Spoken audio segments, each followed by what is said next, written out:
Hello বন্ধুরা, কেমন আছেন সবাই? আজ আমরা নিয়ে এসেছি সম্প্রতি শুরু হওয়া একটি মার্ডার মিস্ট্রি সাসপেন্সের গল্প নিয়ে।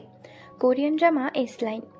এস লাইন হচ্ছে এমন একটা লাল রেখা যেটা তাদের মাথার উপরে দেখা যায় যারা জীবনে একবার হলেও শারীরিক সম্পর্কে গিয়েছে, আর এই লাল রেখা কানেক্ট করে দেখায় কাদের মধ্যে শারীরিক সম্পর্ক হয়েছে। মানে একজন ব্যক্তি কতজনের সাথে সম্পর্কে আছে তার সংখ্যা তার মাথায় লাল রেখার মাধ্যমে দেখা যায়। তো গল্পের শুরুতেই আমরা দেখতে পাই হিউন হোপ নামের একটি মেয়েকে, যিনি বহু বছর ধরে নিজেকে পৃথিবী থেকে বিচ্ছিন্ন করে রেখেছেন আর একটি অ্যাপার্টমেন্টে নিজেকে তালাবদ্ধ করে রেখেছেন, কারণ ছোটবেলা থেকেই হিউন লাল রেখা দেখার ক্ষমতা নিয়ে জন্মগ্রহণ করেন, যা তাকে বাকিদের থেকে আলাদা করে তোলে। হিউন যখন ছোট ছিল তখন সে কখনোই এই লাল লাইনগুলোর অর্থ জানত না। সে তার বাবা মায়ের মাথাতেও এরকম লাল লাইন দেখতে পেত আর সেগুলো সরানোর চেষ্টা করত, তবে সে কখনো তাদের বলতে পারত না যে সে সাধারণ মানুষের থেকে আলাদা। এই কারণেই সে তার আঁকা ছবি দিয়ে বোঝানোর চেষ্টা করেছিল সে কি দেখতে পায়। একদিন হিউনের মা এই ছবিগুলো দেখে, ঘটনাক্রমে তার বাবার মাথায়ও অনেক লাল দাগ রয়েছে। সেই সময় তারা এই লাল লাইনের অর্থ বুঝতে পারে না, কিন্তু হিউন যত বড় হতে লাগলো সে বুঝতে পারে এটা এমন লাল লাইন যা একজন ব্যক্তির গোপন সামাজিক সম্পর্ক প্রকাশ করে। আর যখন তার মা এই সম্পর্কে জানতে পারে তখন সে তার বাবাকে খুন করে। যখন হিউন তার মায়ের হাতে তার বাবার রক্ত দেখতে পায় সে বুঝতে পারে তার এই ক্ষমতা অনেক মানুষের জীবন কেড়ে নেবে। তাই সে সিদ্ধান্ত নেয় এখন থেকে সে এই সব নিয়ে কথা বলবে না। সে পুরো বিশ্ব থেকে নিজেকে বাদ দিয়ে একটি ছোট অ্যাপার্টমেন্টে থাকতে শুরু করে। সে এই সব নিয়ে এতটাই বিষণ্ণ ছিল যে মাঝে মাঝে নিজের জীবন নেওয়ারও চেষ্টা করে, কিন্তু এত প্রচেষ্টা সত্ত্বেও সে বেঁচে যায়। এই পাগলামি তার জীবনে সবসময়ই থাকে।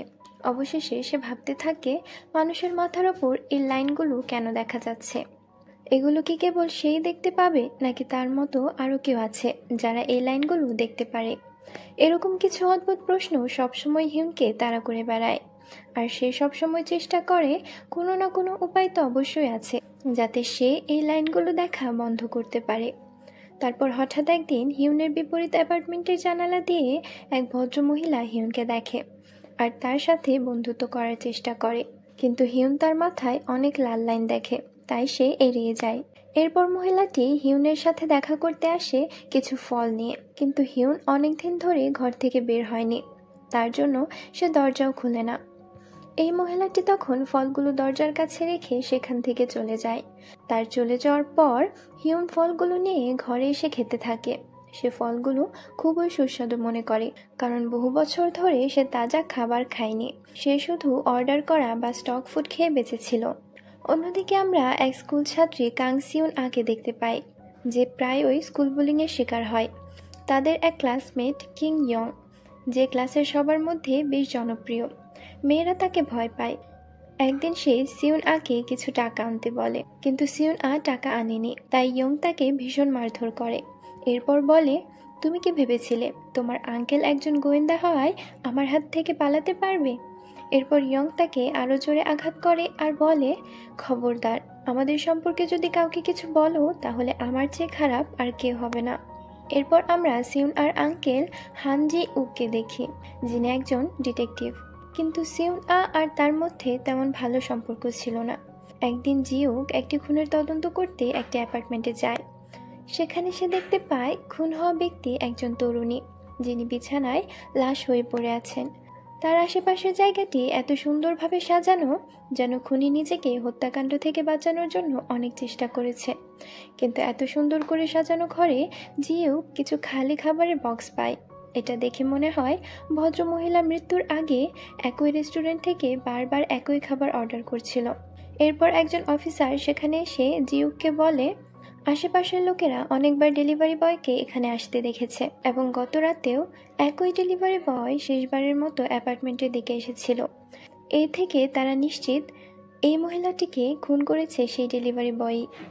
কিন্তু আসলে এই ব্যক্তি কে ছিল এবং সে কেন এই খুনটি করেছে এটা তারা বুঝতে পারেনি, কারণ ওই মহিলার বাড়ি থেকে কিছুই চুরি হয়নি আর তার কোনো শত্রুও ছিল না যে তার জন্য খারাপ কামনা করবে।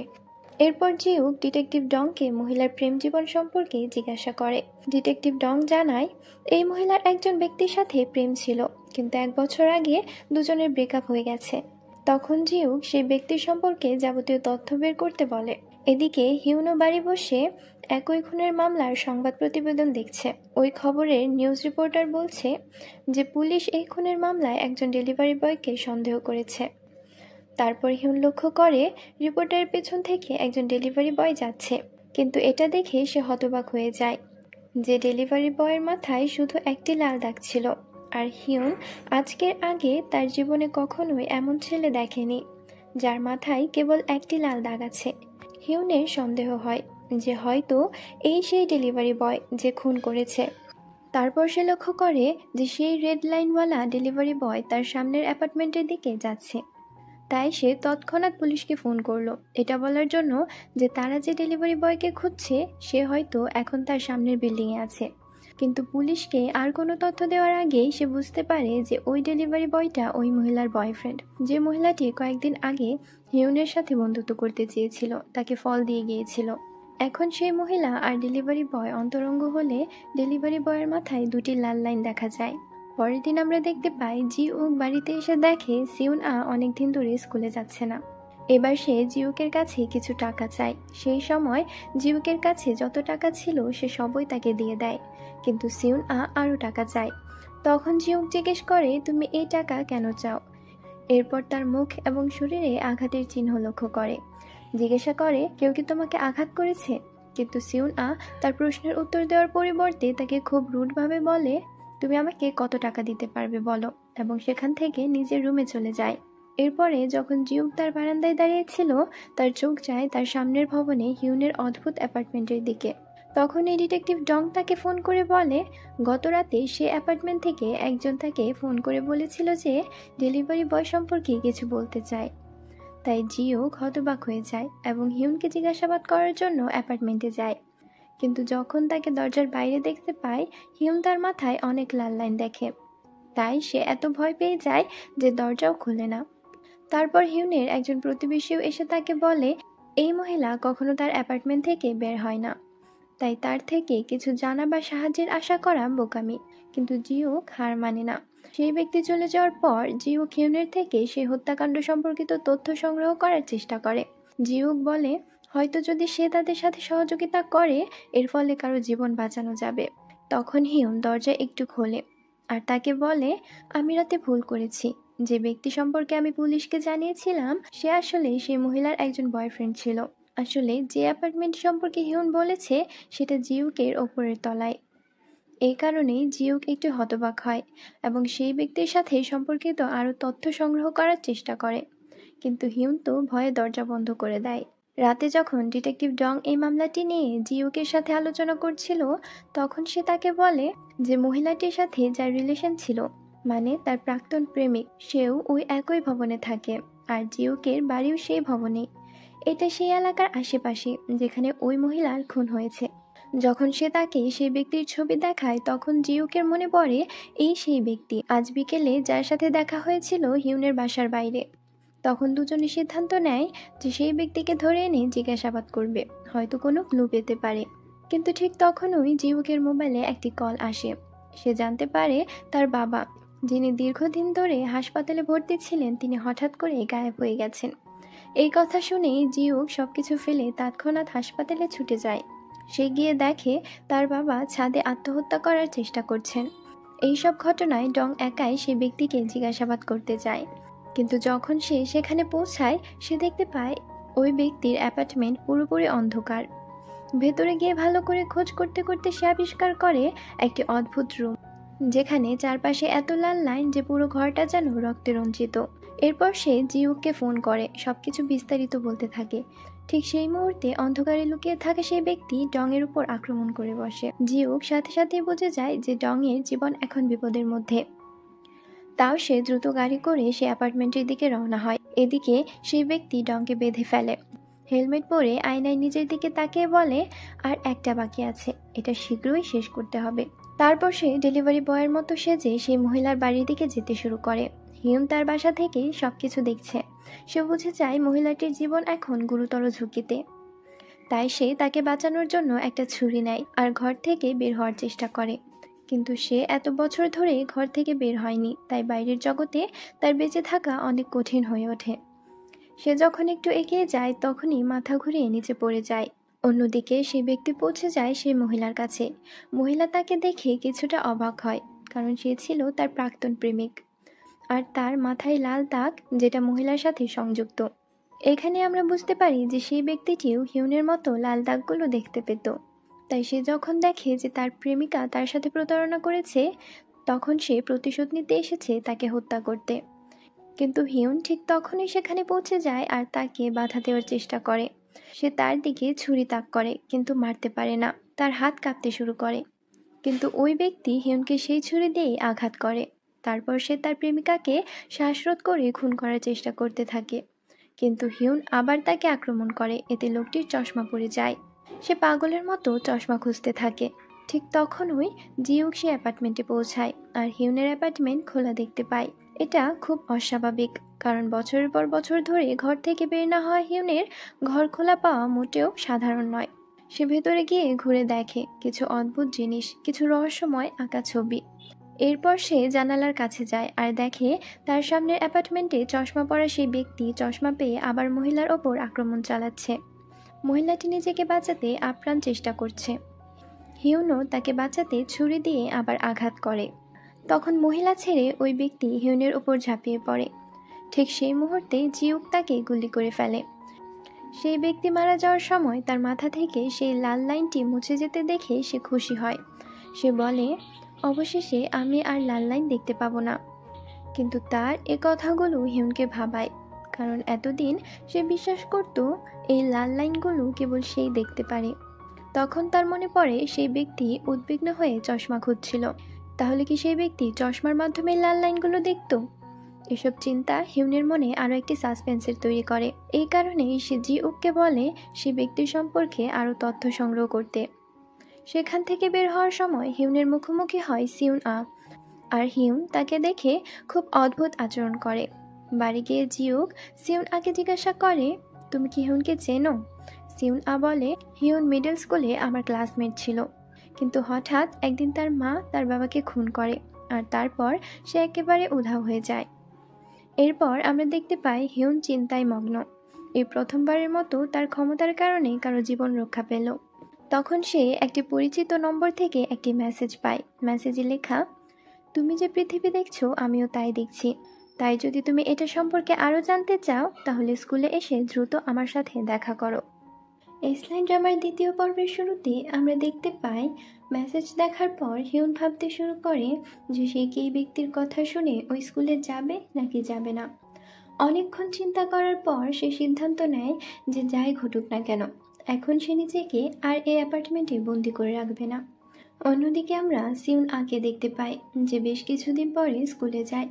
তখন সে দেখে ইয়ং এবং তার বন্ধুরা তার লকারে রাখা চিঠিটি খুঁজে পেয়েছে, যা সে তার ক্রাশের জন্য লিখেছিল। তারপর ইয়ং ইচ্ছাকৃতভাবে পুরো ক্লাসের সামনে তাকে নিয়ে মজা নেওয়ার জন্য সিউন আর লেখা চিঠিটি পড়তে শুরু করে। এটা সে একদম সহ্য করতে পারছিল না, তাই সে ইয়ং এর কাছ থেকে চিঠিটি নেওয়ার চেষ্টা করে, কিন্তু সে চিঠিটা নিতে পারে না। এরপর ইয়াং পুরো ক্লাসের সামনে তাকে মারতে শুরু করে। এর মধ্যে তাদের ক্লাস টিচার লি গিউজিন সেখানে চলে আসে। জিন এসে দেখে তারা দুজনে মারামারি করছে। এটা দেখে সে তাদের থামতে বলে, কিন্তু ইয়ং এরপরেও থামে না। তখন সে ইয়ংকে চুল ধরে টেনে সিউন আর থেকে দূরে ঠেলে দেয়। এরপর সে সিউন আকে স্টাফ রুমে নিয়ে যায় এবং তাকে বলে যে সে যেন ইয়ং এর বিরুদ্ধে কমপ্লেন করে, না হলে সে তাকে এভাবেই নির্যাতন করতে থাকবে। কিন্তু সিউন আ জানতো যে ইয়ং এর বিরুদ্ধে অভিযোগ করে কোনো লাভ নেই, তাই সে বলে আমি তাকে মেরেই ফেলবো। জিন তার এই কথাটি বোঝার আগেই সিউন আ সেখান থেকে উঠে তার ব্যাগ তুলে নেয় এবং বাড়ির জন্য বের হয়। তারপর সে তার লকারে একটি চশমা দেখতে পায়, কিন্তু সে জানে না কে ওই চশমা ওখানে রেখেছিল। যেহেতু ওই চশমা তার লকারে ছিল, তাই সে এটা নিজের কাছে রেখে দেয়। অন্যদিকে পুলিশ স্টেশনে আমরা জিং উককে দেখতে পাই। মামলা শেষ হওয়ার পরেও সে মামলাটি নিয়ে এখনও ঘাটাঘাটি করতে থাকে। আর যখন ডং তাকে জিজ্ঞাসা করে সেটা কেন করছে, তখন জিং উক বলে, আমার কাছে এই বিষয়টা গোলমেলে মনে হচ্ছে। আমি বুঝতে পারছি না কেন সেই ব্যক্তি তার সব এক্স গার্লফ্রেন্ডদের খুন করতে চেয়েছিল। ডং তাকে বলে, আমার মনে হয় লোকটি একজন সাইকো ছিল। যখন তার এক্সট্রা তাকে ছেড়ে অন্য কারো কাছে যেত, সে হয়তো এটা সহ্য করতে পারতো না, তাই সে তাদের মেরে ফেলতো। জিং ওক বলে, ওই ব্যক্তি 1 বছর আগে হাই স্কুলের শিক্ষক ছিল, কিন্তু তার খারাপ আচরণের কারণে তাকে স্কুল থেকে বহিষ্কার করা হয়েছিল। এরপর জিং ওক আরো বলে, এসব তো 1 বছর আগের ঘটনা ছিল, কিন্তু এখন হঠাৎ তার কি মনে হলো যে সে তার সব প্রাক্তন প্রেমিকাদের খুন করছে? এই প্রশ্নগুলোর উত্তর পেতে জিং ওক আবারও তার বাড়িতে তদন্তের জন্য যায়। এবার সে অদ্ভুত লাল ঘরে গিয়ে সে জানার চেষ্টা করছে ঘরটা এমন কেন। অনেক সময় নিয়ে লক্ষ্য করার পরে সে বুঝতে পারে যে ওই ঘরে লাল রং করা ছিল না, সেখানে এত লাল লাইন টানা হয়েছে যার কারণে পুরো ঘরটি লাল হয়ে গেছে। এদিকে আমরা সিউন আকে দেখতে পাই। যখন সে চশমা পরে তখন সে তার মাথায় একটি অদ্ভুত লাল লাইন দেখতে পায়। সে সেটা ধরার জন্য অনেক চেষ্টা করে, কিন্তু এটা ধরতে পারছিল না। সে বুঝতে পারে না যে তার সাথে কি ঘটছে আর কেনই বা ঘটছে। এর মধ্যে জিং উকু ঘরে ফিরে আসে।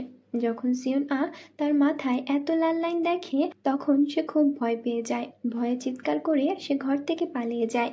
তাকে এভাবে দৌড়তে দেখে হিউন অবাক হয়ে যায়। সে সন্দেহ করতে শুরু করে যে সিন আও কি কোনোভাবে মাথার উপর লাল লাইন দেখতে পাচ্ছে কিনা। সিউন আ বাড়ি থেকে বাজারে পালিয়ে আসে। সে সেখানে থাকা সবার মাথায় সে লাল লাইন দেখতে পায়, একটা দুইটা বা একাধিক। যখন সে একটা কাপলের দিকে তাকায় তখন সে দেখে কাপলের মাথায় থাকা লাল লাইনগুলো একে অপরকে কানেক্টেড করছে। এখন সে কিছুটা বুঝতে পারে যে এই লাল লাইনগুলো আসলে রিলেশনশিপ বা অ্যাফেয়ারকে নির্দেশ করে। একজন ব্যক্তির মাথায় যতগুলো লাল লাইন দেখা যায় তার মানে সে ততজনের সাথে সম্পর্কে জড়িত বা কোনো না কোনো সময় সম্পর্ক ছিল। আর যখন সিউন আ এইসব বুঝতে পারল তখন সে জিং উককে আরো বেশি খারাপ ভাবতে শুরু করলো, কারণ তার মাথায় অসংখ্য লাল লাইন ছিল। পরের দিন সিউন আ বেশ আত্মবিশ্বাসের সাথে স্কুলে যায়। সে দেখতে পাবে সেখানে উপস্থিত সকল শিক্ষার্থী কারো না কারোর সাথে সম্পর্কে জড়িয়ে পড়েছে। এমনকি তার স্কুলের সকল টিচারদের মাথায়ও অনেক লাল রেখা আছে, শুধুমাত্র একজন বাদে। সিউন আর ক্লাস টিচার জিনের মাথায় কোনো লাল লাইন ছিল না, মানে সে এখনো পর্যন্ত কারোর সাথে সম্পর্কে জড়ায়নি। এরপর যখন তার চোখ ইয়ং এর উপরে পড়ে সেটা দেখতে পায় ইয়ং এর মাথায়ও অনেক লাল লাইন আছে, আর যার একটা লাইন আবার স্কুলের এক টিচারের সাথে কানেক্টেড। এটা দেখে সে হতবাক যে স্কুল শিক্ষকের সাথেও ইয়ং এর প্রেমের সম্পর্ক রয়েছে। যখন সিউন আ ক্লাসে যায় তখন সে দেখে অবশেষে হিউন আবার স্কুলে ফিরে এসেছে, কিন্তু সে এখনো এতটাই সংযত যে সে নিজের সম্পর্কে কাউকে পরিচয় ভালোভাবে দেয় না। অন্যদিকে আমরা জিং উককে দেখি, যে কিনা এখনো ওই ব্যক্তির কেস নিয়েই পড়ে আছে। ওই ব্যক্তির নাম জিউং মিন। মিন সম্পর্কে সে এখনো যাবতীয় তথ্য সংগ্রহ করতে থাকে। জিং উক লক্ষ্য করে যে মিন তার ছবিতে চশমা পরেছে, কিন্তু যখন জিং উক তার ডেড বডির সাথে থাকা জিনিসপত্র চেক করে তখন সে চশমা পায় না। তাই সে জিউং মিন সম্পর্কিত তথ্য সংগ্রহ করতে সেই হাই স্কুলে যায় যেখানে মিন বহু বছর আগে শিক্ষকতা করত। আর সেই একই হাই স্কুলে এখন সিউন আ পড়াশোনা করে। যখন জিং উক স্টাফ রুমে যায় সেখানে জিন ছাড়া আর কেউ ছিল না।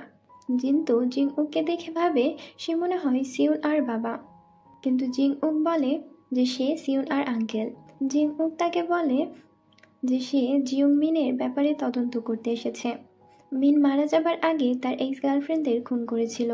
এই কথা শুনে জিন অবাক হয়ে যায়, কারণ সে এটা আশা করতে পারেনি যে মিন কাউকে খুনও করতে পারে। জিং উক জিজ্ঞাসা করে মিন যখন এখানে টিচার ছিল তখন কি চশমা পরতো কিনা। জিন বলে মিন কখনোই চশমা পরে আসতো না। অন্যদিকে স্কুলের ব্রেক টাইমে আবার ইয়ং এর সাথে সিউন আর দেখা হয়। ইয়ং আ তাকে মারতে যায়, কারণ ইয়ং যে টাকা দাবি করেছিল সিউন আ সেই টাকা আনতে পারেনি।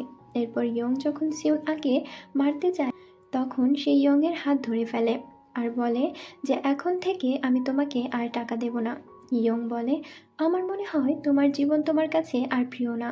ইয়ং এবার আবারও তাকে মারতে উদ্যত হয়, কিন্তু তখন হিউন চলে আসে আর ইয়ংকে বাধা দেয়। ইয়ং তখন সিউন আকে রেখে হিউনকে মারতে যায়, তখন হিউন ভয় পেয়ে পিছু হটে না, বরং নিজের সমস্ত শক্তি দিয়ে ইয়ংকে পাল্টা আক্রমণ করে। ইয়ং তাকে বলে, আমাকে ছেড়ে দাও, নইলে আমি তোমাকে ধাক্কা দিয়ে ছাদ থেকে ফেলে দেব। হিউনও তখন ইয়ংকে সাথে নিয়ে ছাদের কর্নার থেকে লাফ দিতে যায়। এতে ইয়ং ভীষণ ভয় পায় এবং বলে, দয়া করে আমাকে ছেড়ে দাও, আমাকে যেতে দাও। হিউন বলে, ঠিক আছে। কিন্তু আগে তুমি কথা দাও আজ থেকে আমাদের দুজনের সাথে ঝামেলা করতে আসবে না। ইয়ং রাজি হয় এবং এরপর তার দল নিয়ে চলে যায়। এইভাবে হিউন তো সিউন আকে ইয়ং এর হাত থেকে বাঁচায়, কিন্তু সিউন আ তাকে বলে, আমি কি তোমাকে বলেছিলাম যে তুমি আমাকে সাহায্য করো, তাহলে তুমি কেন আসলে মাঝখানে? হিউন তখন জিজ্ঞাসা করে, তুমি কি এখনো আমার উপর রাগ করে আছো? এখানে আমরা জানতে পারি যে তারা দুজনেই অতীতে সবচেয়ে ভালো বন্ধু ছিল, কিন্তু তারপর তাদের দুজনের মধ্যে কি হলো জানা নেই, দুজনের বন্ধুত্বের সমাপ্তি হয়ে যায়। কিন্তু আজ হিউন যখন সিউন আকে বাঁচালো, এরপর তারা আবারও বন্ধু হয়ে যায়। অন্যদিকে আমরা দেখতে পাই জিং ওক একটা বারে যায় যেখানে মিন প্রায়ই ড্রিঙ্কস করতে আসতো। জিং ওক সেখানে থাকা এক ওয়েটারকে মিনের ব্যাপারে জিজ্ঞাসা করে। তখন সে ওয়েটার বলে, মিন এখানে প্রায়ই আসতো, কিন্তু হঠাৎ করে একদিন সে অদ্ভুত কাজ শুরু করলো। তাকে দেখলে মনে হতো সে নিজের সাথে কথা বলছে আর কিছু একটা গুনছে। এমনকি সে একদিন এক কাস্টমারের দিকে তাকিয়ে হেসে ফেলে আর কি যেন গুনতে থাকে। সেই কাস্টমার তো রেগে যায় আর মিনের সাথে তার মারামারিও হয়। জিং ওক এরপর ওয়েটারকে মিনের ছবি দেখায়। ওয়েটার বলে যখন সে এখানে আসতো তখন সে চশমা পরতো। অপরদিকে আমরা রাতে মুখ লুকিয়ে ইয়ংকে সেই টিচারের সাথে দেখা করতে যেতে দেখি। সিউন আ তাকে ফলো করে, কারণ ইয়ং এর ওপর তার রাগ আছে, তাই সে তাদের দুজনের একসাথে ছবি তোলে, তারপর ছবি পাঠিয়ে ব্ল্যাকমেল করে। কিন্তু ভয় পাওয়ার পরিবর্তে ইয়ং বলল, তুমি হয়তো এটা ভুলে গেছো যে আমি এখনো নাবালিকা, তাহলে আমাদের এই সম্পর্ক প্রকাশ পেলেও সমস্ত দোষ টিচারের ওপর পড়বে, আর তাতে আমার কিছু যায় আসবে না। ইয়ং এর এ কথা শোনার পর সে বিরক্ত হয়, কিন্তু তারপর সে ভাবে এই ছবির মাধ্যমে সে তাদের টিচারকে ব্ল্যাকমেল করতে পারবে। পরের দিন আমরা সব শিক্ষকদের একসাথে দেখি, কারণ একটি খবর ছড়িয়ে পড়েছে যে অন্য একটা হাই স্কুলের এক মেয়ের সাথে একজন টিচারের সম্পর্ক আছে এবং তারা দুজনে একসাথে ধরা পড়েছে। সবাই মিলে সেই ছাত্রী আর শিক্ষকের সম্পর্কে খুব খারাপ কথা বলতে থাকে। এইসব শুনে সেই শিক্ষক সিউংজুন, যার সাথে ইয়ং এর সম্পর্ক আছে, সে খুব নার্ভাস হয়ে যায়, কারণ তার আর ইয়ং এর সম্পর্ক ফাঁস হলে সে অনেক বিপদে পড়ে যাবে। এরপর সিউন আ তাকে ব্ল্যাকমেল করতে শুরু করে। সে আরো বেশি নার্ভাস হয়ে পড়ে। তারপর সিউন আ তাকে বলে, যদি তুমি আমাকে 20 মিলিয়ন টাকা দাও তাহলে আমি তোমার এই ছবিটা ডিলিট করে দেব। এদিকে হিউন জানতে পারে যে সিউন আ টিচারকে ব্ল্যাকমেল করছে। সিউন আ তাকে বলে, আমার কাছে 2 মিলিয়ন টাকা আছে, যা দিয়ে একটা বাড়ি কেনা সম্ভব না। হিউন তাকে জিজ্ঞাসা করে, তুমি কি বাড়ি বদলাবে? সিউন আ বলে, হ্যাঁ, কারণ আমি মুক্ত হতে চাই। তখন হিউন বলে, কিন্তু তোমার একটা পরিবার আছে, তা তুমি কেন একা থাকতে চাও? সিউন আ বলে, তুমি কি পাগল হয়ে গেছো? আচ্ছা, একজন আঙ্কেল কিভাবে পরিবার হতে পারে? যাই হোক, আমার আঙ্কেলকে আমার পছন্দ না, আমি তার সাথে কেন থাকবো? এরপর সে হিউনকে জিজ্ঞাসা করে, তুমি কি মনে করো তোমার মা কি বেঁচে আছেন? হিউন বলল, আমি জানি না। সিউন আ বলে, যদি বেঁচে থাকতো তো এতদিনে তোমার সাথে যোগাযোগ করতো। এই কথা শুনে হিউন অনেক আপসেট হয়ে পড়ে এবং সারা রাত তার বারান্দায় বসে মাকে খুব মিস করে। পরের দিন আমরা সিউংজুনকে দেখি যে ইয়ং এর সাথে খারাপ ব্যবহার করতে শুরু করে। যখন ইয়ং তাকে জিজ্ঞাসা করে, তুমি এমন কেন করছো, সেই ইয়ংকে জিজ্ঞাসা করে, তুমি কি আমাদের সম্পর্কের কথা কাউকে বলেছো? ইয়ং উত্তর দেয় যে না। তারপর সিউংজুনকে জিজ্ঞাসা করে, সিউন আকি তোমাকেও ছবি পাঠিয়ে ব্ল্যাকমেল করেছে? সিউংজুন জানতো না যে তার একজন ছাত্রী তাকে ব্ল্যাকমেল করছে। এ কথা জেনে সে আরো বেশি রেগে যায় এবং সে ভয় পায় যে যদি তার স্ত্রী এটা সম্পর্কে জানতে পারে তাহলে কি হবে। সিউন আ এখন তার জীবনে খুব খুশি। সে কেবল সিউংজুনকেই নয়, অন্যান্য শিক্ষকদেরও ব্ল্যাকমেল করতে শুরু করে, আর এই সব কিছুর কারণে সে এত আত্মবিশ্বাসী হয় যে সে সবার সামনে তার ক্রাশের সাথে ডেটিং করতে শুরু করে। হিউন হঠাৎ করে তার ভেতরকার এসব পরিবর্তন দেখতে পায়, তাই যখন দুজনেই ওয়াশরুমে ছিল তখন সে সিউন আকে সরাসরি জিজ্ঞাসা করে, তুমি কি এই চশমা পরলে লাল লাইনগুলো দেখতে পারো? সিউন আ তো অবাক হয়ে যায়। তারপর তাকে জিজ্ঞাসা করে, তুমিও কি ওই লাইনগুলো দেখতে পাও? হিউন বলে, হ্যাঁ। তারপর সিউন আ তাকে বলে, ঠিক আছে, তাহলে বলো আমার মাথায় কয়টি লাইন আছে। তারপর হিউন তাকে বলে যে তার মাথায় কয়টি লাইন আছে এবং ক্লাসের অন্য সকল স্টুডেন্টের মাথায়ও কয়টি লাইন আছে তাও বলে। এসব কথা শোনার পর সে হতবাক হয়ে যায়। হিউন তাকে বলে যে সে ইয়ং আর সেই শিক্ষকের ব্যাপারটাও জানে। হিউন তাকে বলে, আমি তোমাকে এই চশমা ফেরত দিতে পারছি না, কারণ এটা অনেক বেশি বিপজ্জনক। সে তাকে তার প্রতিবেশীর সেই খুনির মৃত্যু মনে করিয়ে দেয় এবং বলে সেই ব্যক্তিও এই চশমা পরেছিল। আর সেও এই লাল লাইনগুলো দেখতে পেত। এই কারণেই তার পরিণতি এত খারাপ হয়েছিল। কিন্তু সিউন তার কাছ থেকে চশমাটা নেওয়ার সময় বলল, সেটা আমার কাছে মোটেও গুরুত্বপূর্ণ নয়। আমি চশমাটা পেয়েছি, তাহলে এখন থেকে এই চশমাটা আমার। এরপরে আমরা দেখতে পাই অনেক চিন্তা ভাবনার পর সিউংজুন সিউন মেসেজে বলে, আমি তোমাকে 20 মিলিয়ন টাকা দিতে প্রস্তুত। সিউন মেসেজটি দেখার পর সে খুব খুশি হয়। সে তার বয়ফ্রেন্ডের সাথে ঘুরতে বের হয়। এদিকে ইয়ং অনেকদিন ধরে তাকে অনুসরণ করছে, কারণ যখন সে ওই চশমা পরে ওয়াশরুমে ছিল আর হিউনের সাথে কথা বলছিল, সে তাদের দুজনের মধ্যে পুরো কথোপকথন শুনেছিল। সে কারণেই সে সুযোগ পেয়ে সিউন আর ব্যাগ থেকে ওই চশমাটা বের করে। আর চোখে দিয়ে মানুষের ওপর লাল রেখা দেখার পর সে খুব এক্সাইটেড হয়ে ওঠে। এদিকে যখন সিউন বুঝতে পারে যে তার ব্যাগে চশমা নেই, সে সেই চশমাটা খুঁজতে শুরু করে। এখনো যখন সে চশমাটি খুঁজে পায় না, তখন সে হিউনকে ফোন করে আর রেগে বলে যে আমি জানি ওই চশমা তোমার কাছেই আছে, তাই তোমার জন্য ভালো হবে যে তুমি চশমাটা আমাকে ফেরত দাও। সে তাকে এই কথাটা বলে স্কুলের ছাদে দেখা করতে বলে। এরপর সে সিউংজুনের সাথে দেখা করতে যায়, কারণ সেই তাকে মেসেজ করে এবং স্কুলের ছাদে দেখা করতে বলে। সে গিয়ে তার কাছ থেকে 20 মিলিয়ন টাকা দাবি করে। তাই সিউংজুন তাকে বলে, দয়া করে এটি করো না, আমার একটি ছোট ছেলে ও স্ত্রী আছে, আমি আমার পরিবার নিয়ে খুব খুশি, দয়া করে আমার ঘর ভাঙবে না। কিন্তু সিউন রাজি হয় না। সিউংজুন বলে, আমার বেতন এত বেশি নয় যে আমি তোমাকে 20 মিলিয়ন টাকা দিতে পারি। সিউন বলে যে তোমার এটা নিয়ে ভাবা উচিত ছিল। সিউংজুন তার কাছে ক্ষমা চেয়ে বলে, তুমি যা বলবে আমি তাই করব এবং আমি যত তাড়াতাড়ি সম্ভব তোমাকে টাকা দিয়ে দেব, কিন্তু দয়া করে ছবিটি ডিলিট করে দাও। কিন্তু তারপর সে তার স্ত্রীর থেকে মেসেজ পায় যে সে তার সম্পর্কে সব জেনে গেছে। এটা দেখে সে খুব রেগে যায়। সে সিউন জিজ্ঞাসা করে, তুমি এটা কেন করলে? তুমি আমার স্ত্রীকে এই ছবিটা কেন পাঠালে? এদিকে হিউন দ্রুত সিউন সাথে দেখা করতে স্কুলে আসে। তখন সে দেখতে পায় যে সিউন ছাদের উপর থেকে নিচে পড়ছে। এইভাবে তার সবচেয়ে ভালো বন্ধুটি তার চোখের সামনে মারা গেল। হিউন অসহায়ভাবে কাঁদে। তৃতীয় পর্বের শুরুতে আমরা দেখতে পাই হিউন যখন চোখের সামনে সিউন স্কুল বিল্ডিং থেকে নিচে পড়ে যেতে দেখে, তখন সে অনেক আপসেট হয়ে যায় আর কান্না করতে শুরু করে। কিন্তু নিচে পড়ে যাওয়ার পরেও সিউন লাল লাইনগুলো যখন গায়েব হয়ে যায় না, তখন হিউন বুঝতে পারে যে সে এখনো বেঁচে আছে। তাই হিউন দ্রুত সিউন নিয়ে হাসপাতালে যায়। যখন জিং ওক এই সম্পর্কে জানতে পারে, সেও তৎক্ষণাৎ হাসপাতালে আসে। সে সিউন এই অবস্থা দেখে কিছুটা বিরক্ত হয় আর হিউনকে জিজ্ঞাসা করে সে ওই সময় স্কুলে কি করতে গেছিল। হিউন বলে, আমি সিউন সাথে দেখা করতে গিয়েছিলাম আর সে আমাকে নিজেই ফোন করে স্কুল বিল্ডিংয়ে দেখা করতে বলেছিল। এরপর যখন জিং ওক তাকে জিজ্ঞাসা করে যে সিউন এই অবস্থা কিভাবে হলো, সে বলে, আমি এটা জানি না। আমি জানি না সিউন এই অবস্থা কেন হয়েছে আর কে এটা করেছে। আমি শুধু এতটুকু জানি যে সিউন আর যাই করুক সুইসাইড করতে পারে না। এই ঘটনার পরের দিন থেকে সিউংজুন স্কুলে আসা বন্ধ করে দেয়। এমনকি ইয়ং এরও কোনো খবর পাওয়া যায় না। সব টিচাররা একে অপরকে দোষারোপ করতে থাকে, কারণ সিউন অনেকদিন ধরে স্কুলে বুলিং এর অভিযোগ করছিল, কিন্তু কেউ তার অভিযোগের দিকে কোনো মনোযোগ দেয়নি। তাই অবশেষে আপসেট হয়ে সিউন হয়তো সুইসাইডের ডিসিশন নিয়েছে।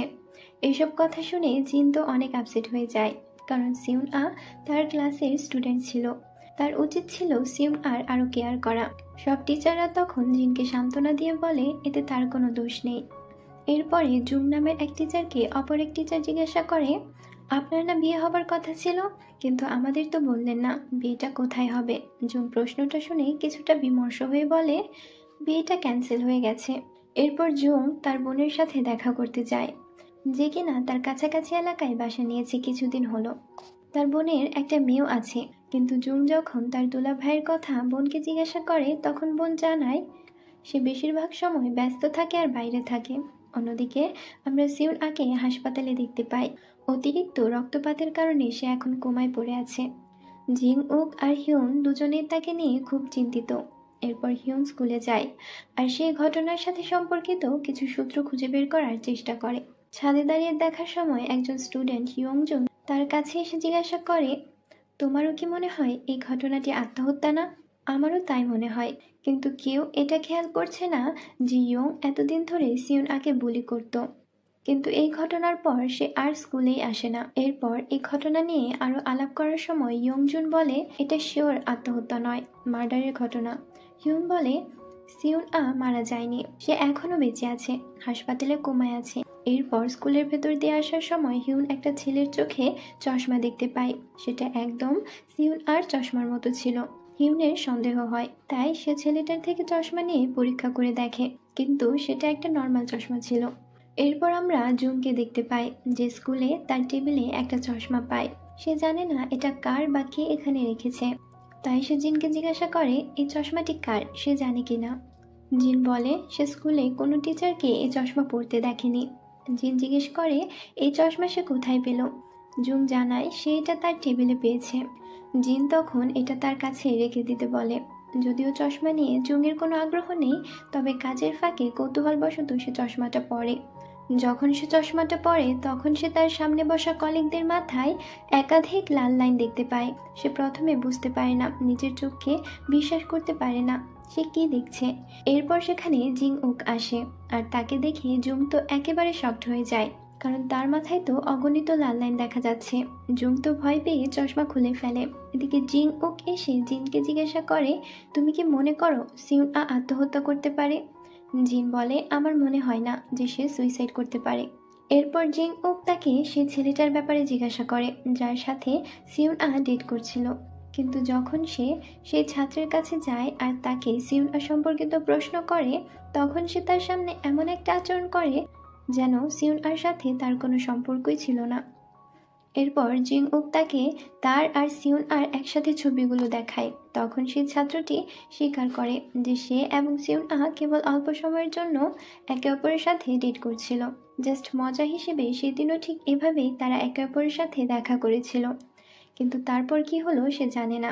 সিউন হঠাৎ খুব নার্ভাস হয়ে গেল এবং সে তাড়াহুড়ো করে সেখান থেকে চলে গেল। যখন জিং উক সেই ছাত্রটিকে তার এবং জিউন সম্পর্ক সম্পর্কে জিজ্ঞাসা করে, তখন সে তাকে বলে সিউন প্রতি আমার কোনো আগ্রহ নেই, সে নিজেই আমার পেছনে পড়েছিল। যখন জিং উক সেই ছাত্রকে জিজ্ঞাসাবাদের পর কোনো সূত্র পায় না, তখন ঘটনার রাতের সেই সিসিটিভি ফুটেজ চেক করে, যখন সিউন আর ওই ছেলেটা ছবি তুলতে যায়। তারপর সে সেখানে ইয়ংকে লক্ষ্য করে। সে গোপনে সেখান থেকে সিউন ব্যাগটি তুলে নিয়ে অদৃশ্য হয়ে গেল। এরপর সে কোথায় যায় সেটার ফুটেজ আর পাওয়া যায় না। জিং উক ভাবতে থাকে তাহলে ইয়ং সেখান থেকে কোথায় গেল। অন্যদিকে জুং যখন তার বোনের বাসাতে তার বোন আর দুলাভাইয়ের সাথে ডিনার করছিল, তখন তাদের দুজনের মাথায় থাকা লাল লাইনগুলো দেখে ধারণা করে ফেলে যে আসলে এই লাল লাইনের মানে কি হতে পারে। এর মধ্যে তার দুলাভাই তাকে জিজ্ঞাসা করে তোমার বিয়ে ক্যান্সেল কেন হলো। জুং বলে আমি বিয়ের আগেই জানতে পেরেছিলাম যে আমার ফিয়ন্সের আগে থেকে কারোর সাথে অ্যাফেয়ার ছিল, তাই আমি বিয়েটা ক্যান্সেল করে দিয়েছি। খাওয়া দাওয়া শেষে যখন জুং আর তার দুলাভাই একটু হাঁটাহাঁটি করার জন্য বাইরে যাচ্ছিল, তখন জুং দেখে তার দুলাভাইয়ের মাথায় থাকা লাল লাইনের একটা লাইন ওই বিল্ডিং এর 4 তলায় কারোর সাথে কানেক্ট করছে। 4 তলায় কে থাকে দেখার জন্য জুং বের হতে যায়। তখন তার দুলাভাই ভাবে সে হয়তো মাতাল হয়ে আছে, তাই সে ভুল তলায় নেমে যাচ্ছে। এদিকে জিং উকের সিউন কেসটা সুইসাইড কেস দিয়ে চিফ বন্ধ করতে বলে। তখন জিং উক বলে এটা সুইসাইড না। তখন চিফ বলে তুমি কিভাবে শিওর যে এটা সুইসাইড না, তুমি তো তোমার ভাইজিকে সেভাবে খোঁজ রাখোই না। অন্যদিকে আমরা জুংকে দেখতে পাই যে এখনো তার দুলাভাইয়ের সম্পর্ক নিয়ে খুব বিভ্রান্ত। সে জিনকে জিজ্ঞাসা করে যদি তুমি কারো অবৈধ সম্পর্কের কথা জানতে পারো তোমার কি করা উচিত। জিন তাকে বলে তোমার প্রথমে এটি নিশ্চিত করার চেষ্টা করা উচিত। তোমার আগে জানতে হবে যে তুমি যা জানতে পেরেছো তা আসলেই সত্য কিনা। এরপর জুং যখন বোনের সাথে দেখা করতে যায়, তখন সে দেখে 4 তলার পার্সেলটি ভুল করে তাদের কাছে দেওয়া হয়েছে। জুং তো এই অজুহাতে দেখতে চায় যে আসলে 4 তলায় কে থাকে। তখন সে দেখে 4র্থ তলার অ্যাপার্টমেন্টে থাকা মেয়েটি খুব সুন্দরী এবং অল্প বয়সী। সে তখন কলে কথা বলছিল দেখে জুংয়ের মনে হচ্ছে সে তার দুলাভাইয়ের সাথে কথা বলছে। এরপর জুং মেয়েটার ব্যাপারে যাবতীয় তথ্য বের করতে চেষ্টা করে। এরপর তাদের মায়ের মৃত্যুবার্ষিকীতে জুং তার বোনকে জিজ্ঞাসা করে যে সে তার স্বামীর সাথে খুশি আছে কিনা। বোন তাকে বলে সুখ এবং দুঃখ জীবনের অংশ, কিন্তু তোমার দুলাভাই বেশ ভালো মানুষ। তখন জুং তাকে বলে তুমি নিজের যত্ন নিচ্ছ না কেন। তোমার স্বামী অনেক টাকা আয় করে, নিজের ওপর খরচ করো এবং পার্লারে যাও এবং নিজেকে স্মার্ট বানাও, তোমার সাজসজ্জা পরিবর্তন করো। তার বোন এটা শুনে হাসতে শুরু করে এবং তাকে বলে যে তুমি অনেক বড় হয়ে গেছো, আজ মা তোমাকে দেখতে পেলে খুব খুশি হতো। তারপর আমরা জানতে পারি যে জুং এর মা তার বাবার অবৈধ সম্পর্কের কারণে তাকে ডিভোর্স দিয়েছিল। এরপর তার জীবন ছিল খুবই কঠিন এবং দুই সন্তানকে একা সামলাতে অনেক সংগ্রাম করেছিল তার মা, আর এভাবেই একদিন পৃথিবী ছেড়ে চলে গেল।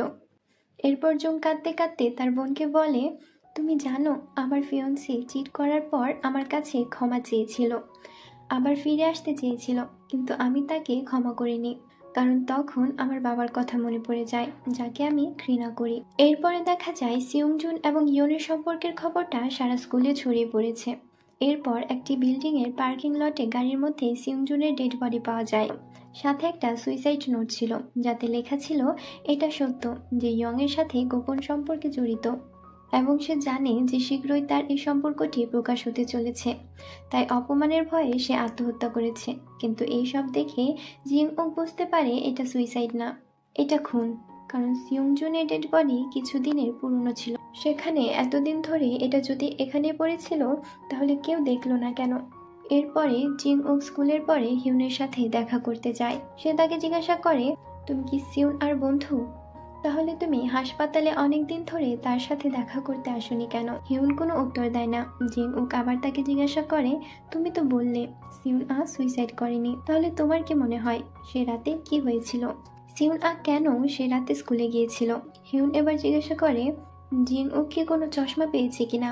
জিং ওক জিজ্ঞাসা করে, তুমি কোন ধরনের চশমার কথা বলছো? কিন্তু হিউন তাকে আগে সিউন আর চশমা খুঁজে বের করতে বলে, এরপর হিউন সব প্রশ্নের উত্তর দেবে। অন্যদিকে আমরা জুংকে দেখি, সে তার দুলাভাইয়ের পেছনে ফলো করতে করতে সেওলের একটি বিলাসবহুল রেস্টুরেন্টে পৌঁছায়, যেখানে সে দেখতে পায় যে তার দুলাভাই সেই 4 তলার মেয়েটির সাথে ডিনার ডেটে এসেছে, এমনকি তাকে দামি গিফটও দেয়। জুং তখন তার দুলাভাইকে ফোন করে দেখা করতে বলে, কিন্তু দুলাভাই জানায় সে একটা ইম্পর্টেন্ট মিটিংয়ে আছে, তাই দেখা করতে আসতে পারবে না। কিন্তু এরপর যখন সেই মেয়েটির সাথে দুলাভাই একটা হোটেল রুমে যায়, তখন সেখানে গিয়ে হাতে নাতে ধরে। সে রেগে তাকে জিজ্ঞাসা করে, তোমার সাহস কিভাবে হলো? তুমি আমার বোনের সাথে কিভাবে প্রতারণা করলে? জুং তো তাকে সতর্ক করতে থাকে, কিন্তু দুলাভাই উল্টো বলে, তুমি এসব করে তোমার বোনের ভালো করবে না। জুং তো এবার ওই মেয়েটাকে রুমে গিয়ে সব বলতে চায়, কিন্তু তার দুলাভাই তাকে আটকায় আর বলে সে একটু সময় চায়, সে আজই তার গার্লফ্রেন্ডকে ছেড়ে দেবে আর এরপর থেকে পরিবার নিয়ে সুখী দিন কাটাবে। জুং বলে, এটা তোমার জন্য ভালো হবে, যত তাড়াতাড়ি সম্ভব এসব শেষ করো, না হলে আমার চেয়ে খারাপ আর কেউ হবে না। এরপর একদিন জুং তার বোনকে শেষ বিদায় জানাতে চায়, কারণ সে দেশ ছেড়ে ইউরোপে যাচ্ছে। যখন সে স্কুল থেকে জিনিসপত্র নিতে যায় তখন সে আরো বিভ্রান্ত হয়ে পড়ে। সে ভাবছে তাকে তার বোনকে এভাবে ছেড়ে যাওয়া ঠিক হবে না। এইসব ভাবতে ভাবতে সে সেই মেয়েটার সোশ্যাল মিডিয়া অ্যাকাউন্ট চেক করে এবং যখন সে জানতে পারে যে মেয়েটি প্রেগনেন্ট, সে অনেক রেগে যায়। তাই সে সিদ্ধান্ত নেয় যাওয়ার আগে তার বোনকে বলা উচিত যে তার স্বামী অবৈধ সম্পর্কে আছে। জুং তাকে অনেক কল করে, কিন্তু সে তার ফোন রিসিভই করে না এবং যখন সে তার বিল্ডিংয়ের বাইরে আসে, সে তার বোনকে গাড়িতে বসে থাকতে দেখে। সে ইচ্ছাকৃতভাবে ওই মেয়ের গাড়িতে অ্যাক্সিডেন্ট করছে। যখন সে তাকে থামাতে তার কাছে যায়, সে দেখে যে তার অবস্থা খুব খারাপ। সে বারবার একই কথা বলতে থাকে, কেন তুমি আমার সাথে এমন করলে? এরপর তার দুলাভাই আসে আর সে ওই মেয়েটার খেয়াল রাখতে যায়। জুং তো রেগে তাকে মারতে থাকে, কিন্তু তার বোন তাকে থামতে বলে। ওরা চলে যাওয়ার পর সে তাকে বলে যে সে আমার স্বামী নয়, সে ওই মেয়েরই স্বামী আছে আর আমি তার সেই গার্লফ্রেন্ড যে সম্পর্ক সবার কাছ থেকে লুকিয়ে রেখেছিলাম। এখন তুমি তাকে এই সম্পর্ক শেষ করতে বলেছ, তুমি আমার জন্য সবকিছু ধ্বংস করে দিয়েছ। সত্য জানার পর জুং এর খুব খারাপ লাগে, সে তার বোনকে জড়িয়ে ধরে। অন্যদিকে আমরা জিং ওকে দেখি যে এখনো সিউংজুনের সুইসাইড নোটটি দেখার সময় ভাবছিল যে সিউংজুন সুইসাইড করেছে এটা সম্ভব নয়। তারপর তার মনে পড়ে সানাও তো আত্মহত্যার চেষ্টা করে, তাহলে সেও সুইসাইড নোট লিখে যেতে পারে। সে তৎক্ষণাৎ তার ঘরটি চেক করতে চায়, কিন্তু সেখান থেকে কোনো সুইসাইড নোট পাওয়া যায়নি। একটি ডায়েরি পাওয়া গেছে। জিং ওক ডায়েরিতে অদ্ভুত ছবি আঁকা দেখতে পায় আর সেটা নিয়ে হিউনের কাছে আসে। জিজ্ঞাসা করে, তুমি কি এই চশমার কথা বলেছিলে? এটা কেমন চশমা? আর তোমরা এটা পরে কি দেখতে পাও? হিউন বলে এই চশমা পরে আমরা এস লাইন দেখতে পাই। জিং ওক চশমা সম্পর্কে জিজ্ঞাসা করলে হিউন তাকে বলে এটা এমন এক ধরনের চশমা যেটা পরলে মানুষের এস লাইন বা সিক্রেট লাল লাইন দেখা যায়, অর্থাৎ কে কতজনের সাথে ইন্টিমেট হয়েছে তা দেখা যায়, মানুষের সিক্রেট সামনে চলে আসে। সে জিং ওকে এটাও বলে যে সে কোনো ধরনের চশমা ছাড়াই এসব এস লাইন দেখতে পায়। এমন কথা শুনে জিং ওক অবাক হয়ে যায়। সে বলে তুমি কি ফালতু কথা বলছো? তুমি জানো তুমি একজন পুলিশ অফিসারের সাথে কথা বলছো? আমাকে এত সহজেই বোকা বানাতে পারবে না। হিউন বলে আমি জানতাম তুমি আমার কথা বিশ্বাস করবে না। এটা বলে সে চলে যাচ্ছিল। তখন জিং ওক তাকে থামিয়ে বলে আমি কিন্তু বলিনি তোমার কথা বিশ্বাস করি না, কিন্তু এটা যদি সত্যি হয় তাহলে কি এমন হতে পারে যে কেউ তার চশমা নেওয়ার জন্যই তাকে মার্ডারের চেষ্টা করেছে? জিং ওক বলে কে হতে পারে এটা? হিউন তখন বলে কে হতে পারে সেটা আমারও জানা নেই, কিন্তু অনেকদিন ধরেই সিউনা অনেককে তাদের সিক্রেট রিলেশনশিপ নিয়ে ব্ল্যাকমেল করছিল, তাদের থেকে কেউ একজন হতে পারে। তখন জিং উক বলে যেভাবে একের পর এক চশমা নিয়ে এমন মার্ডারগুলো সামনে আসছে, আমার মনে হয় এই চশমা শুধুমাত্র একটা না, এমন আরো অনেক চশমা আছে। সে হিউনকে বলে তুমি তো চশমা ছাড়াই এই এস লাইন দেখতে পাও, তোমার জন্য তো এই দুনিয়া খুব মুশকিল। তখন হিউন চুপ হয়ে যায়। তারপর আমরা দেখতে পাই হিউন দেখছে যে সিউন আর রেড লাইনগুলো মুছে যাচ্ছে, মানে সে এখন মারা যাচ্ছে। এটা দেখে হিউন চমকে ওঠে আর চোখ খুলে দেখে সে ক্লাসের মাঝেই ঘুমিয়ে পড়ে, আর এটা একটা খারাপ স্বপ্ন ছিল। হিউনের এই অবস্থা দেখে তার নতুন বন্ধু ইউজিন আর জং তাকে জিজ্ঞাসা করে তুমি কি ঠিক আছো? কেমন পাগলের মতো লাগছে তোমাকে? হিউন বলে আমি ঠিক আছি। তখন ইউজিন বলে তোমাকে দেখে মনে হচ্ছে তোমার একটু ঘোরাঘুরি করা দরকার, চলো আজকে আমরা কোথাও ঘুরে আসি। হিউন তখন বলে যে সে যেতে পারবে না, কারণ রিসেন্টলি সে একটা পার্ট টাইম জব নিয়েছে। তার পার্ট টাইম জবের কথা শুনে ইউজিন এক্সাইটেড হয়ে বলে আমাদেরকেও বলো কোথায় কি জব করো। তো হিউন বলে সে একটা হোটেলে পার্ট টাইম জব করে। তারপর আমরা টিচারদের রুমে মিশন নামের এক টিচারকে দেখি, যার চোখেও সে অদ্ভুত চশমা ছিল, যার ফলে সেও সবার সিক্রেট রেড লাইনগুলো দেখতে পায়। মিশনের একটা বাজে অভ্যাস ছিল, সে রেগে গেলে স্টেপলার বারবার প্রেস করে পিন ফেলতো। মিশনের আরেকটা স্বপ্ন ছিল নায়িকা হওয়ার, আর সে তার কলিগদের এটা বলে। সে আরো বলে এর জন্য তাকে অনেক পরিশ্রম করতে হয়, কিন্তু সে কারো কাছে এটা প্রকাশ করে না, কারণ মিশন মিউজিক টিচারকে পছন্দ করে। এছাড়া মিশনের জীবনে আর একটা সিক্রেট আছে, সে প্রতিদিন ছদ্মবেশ নিয়ে একটা হোটেলে যায়, সেই হোটেলেই যায় যেখানে হিউন কাজ করত। এদিকে জিং ওক আর ডং সিউন আর কেস নিয়ে স্টাডি করছে। সিউন আকে হয় ইয়ং ধাক্কা দিয়েছে, না হলে সিউং জুন। জিং ওক বলে সিউং জুং ধাক্কা দিলে সে পালিয়েছিল কেন, আর তার ফ্যামিলি বলেছে যে উঁচুতে তার হাইট ফোবিয়া আছে, তাই এটা হওয়া সম্ভব না। তখন তাদের একটা ব্যাপার মিসিং হয়ে যায়, আর তা হলো চশমা। জিং ওক তার কলিগ ডংকে সে চশমার সিক্রেটটা বলতেই যাচ্ছিল, তখনই তাদের অফিসার সেখানে চলে আসে, আর তারা চুপ হয়ে যায়। এদিকে হিউন যখন তার পার্ট টাইম জব করছিল তখন সেখানে ইউজিন আর জং চলে আসে, তারা তার সাথে সময় কাটাতে আসে। এরপর সে বাধ্য হয়ে তাদের জায়গা দেয়। কিছুক্ষণ পরে সেখানে মিশন রুম বুক করে রেস্ট নিতে চলে যায়। মিশনকে ছদ্মবেশে দেখে ইউজিন বলে তার কেন জানি মনে হচ্ছে এই মহিলাকে আগেও কোথাও দেখেছে। আসলে মিশন প্রতিদিন একই রুম নেয় আর ভেতরে অ্যাক্টিং করে। সে এমনভাবে অ্যাক্টিং করে যেন সে অ্যাক্টিং নিয়ে অনেক সিরিয়াস। রেস্ট নেওয়া শেষে যখন সে বেরিয়ে যায় তখন ইউজিন তার দিকে তাকিয়ে বলে আরে এটা তো আমাদের স্কুলের হেড ডিপার্টমেন্টের চশমাওয়ালা শিক্ষক মিশন। কিন্তু তারা এটা বুঝতে পারে না সে এমন ছদ্মবেশ ধরে কেন এসেছে। আসলে মিশন এত ছোট একটা অ্যাপার্টমেন্টে থাকে যে সেখানে সে ঠিকমতো কথাই বলতে পারে না, তাই প্রতিদিন সে ওই হোটেলে যায় আর অ্যাক্টিং প্র্যাকটিস করে। এদিকে জিং ও হিউনের এমন আজব কথা শুনে অবাক, তাই সে হিউনের বাবার কেস ফাইল ওপেন করে। সে দেখতে পায় তার বাবার কেসেও এই রেড লাইনের কথা লেখা ছিল। 5 বছরের হিউন এসব এঁকেছিল, আর এই সব আঁকা আঁকি দেখেই তার মা তার বাবাকে মেরে ফেলেছিল। তো এখন জিং ও কনফার্ম হয়ে যায় যে হিউন আসলে সেদিন রাতে সত্যি কথাই বলেছে। তো যখন হিউন সিউন আঁকে দেখার জন্য হাসপাতালে আসে তখন জিং ও হিউনকে বলে আমি তোমাকে কয়েকটা প্রশ্ন করব। আর সে জিজ্ঞাসা করে এমন রেড লাইন কি সিউন আর মাথায় আছে? হিউন বলে আমি কারো পার্সোনাল লাইফ অন্য কারোর সাথে শেয়ার করি না। তখন জিং উক বুঝে যায় সিউন আর রেড লাইন আছে। সে বুঝে যাওয়াতে হিউন বাধ্য হয়ে বলে সিউন আর মাথায় একটা রেড লাইন আছে। জিং উক বলে অ্যাক্সিডেন্টের আগে যে ছেলের সাথে ঘুরতো তার সাথে নাকি। হিউন বলে না, তাদের রেড লাইন আলাদা, তাছাড়া স্কুলের কারোর সাথেই সিউন আর রেড লাইন মেলে না। সে আরও বলে, এমন কি হতে পারে রেড লাইন যার সাথে সেই সিউন আগে মেরে ফেলার চেষ্টা করেছে? জিং উক বলে, হ্যাঁ, এটাও হতে পারে। হিউন যখন বাসায় টিভি দেখছিল তখন টিভিতে একটা মার্ডার কেসের রিপোর্ট চলছিল। আসামিকে জেলে দেওয়ার সময় সে এমনভাবে হাসছিল, মনে হচ্ছিল সে কোনো ভুল করেনি, বরং জীবনের সবচেয়ে ভালো কাজটাই সে করেছে। তখন হিউন লক্ষ্য করে যে লোকটার চোখে ঠিক একই ধরনের চশমা। তখন হিউন নিশ্চিত হয় যে এই ধরনের চশমা যেগুলো তারা খুঁজছে ওটা আসলে একটা নয়, বরং আরও অনেকগুলো আছে। আর কোথায় আছে, কার কাছেই বা আছে, এসব কিছুই তারা জানে না। এদিকে মিশান মিউজিক টিচারের সাথে কথা বলতে চায়। এক পর্যায়ে সে তার কাছে চলে যায় আর বলে, আমি আপনার গান অনেক পছন্দ করি। এসব বলে প্রশংসা করতে থাকে। মিউজিক টিচারও তার প্রশংসা করে। এতে মিশান এত খুশি হয়ে যায় যে সে ভাবতে শুরু করে যে তার আর মিউজিক টিচার রেড লাইন খুব শীঘ্রই এক হয়ে যাবে। এদিকে হিউনকে আজ জলদি বাসায় ফিরতে দেখে জং বলে, চলো সুইমিং পুলে যাই। এরপর হিউনকে সুইমিং পুলে নিয়ে যায়। হিউনকে বলে, তুমি কি সাঁতার পারো? হিউন বলে, না। তারপর সে পানির দিকে তাকিয়ে থাকে। হঠাৎ তার কি হয়ে যায়, সে পানিতে ঝাঁপিয়ে পড়ে। জং বুঝতে পারে না কি হচ্ছে। হিউনকে উপরে ভেসে উঠতে না দেখে সে ঝাঁপ দেয় আর হিউনকে উঠিয়ে নিয়ে আসে। কাপড় ভেজার কারণে হিউনের ঠান্ডা লেগে যাচ্ছিল, তাই জং নিজের জ্যাকেট খুলে হিউনকে দিয়ে দেয়।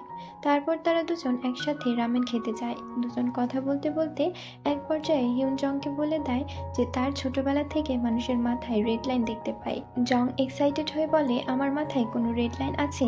হিউন বলে, না, তোমার মাথায় কোনো রেড লাইন নেই, আমার মাথায়ও নেই, আর ইউজিনের মাথায়ও নেই। এটা শুনে জং খুশি হয়। তো হিউন যখন দেখতে পায় জং তার কথা বিশ্বাস করেছে, তখন সে বলে, তুমি কি আমার কথা বিশ্বাস করো? জং বলে, অবশ্যই করি, অবিশ্বাস করার কি আছে, তুমি খুবই রেয়ার একটা মেয়ে, ফালতু কথা অবশ্যই বলবে না। হিউন জং এর কথায় এতটা ইমপ্রেস হয় যে বাসায় এসেও সারা রাত সে জং এর কথাই ভাবতে থাকে। মানে এই প্রথম কেউ তাকে এত গুরুত্ব দিয়েছে, তার কথাগুলো প্রথমে বিশ্বাস করেছে। এদিকে জিং উক সিউন আর কেস নিয়ে ডংয়ের সাথে ডিসকাস করছিল।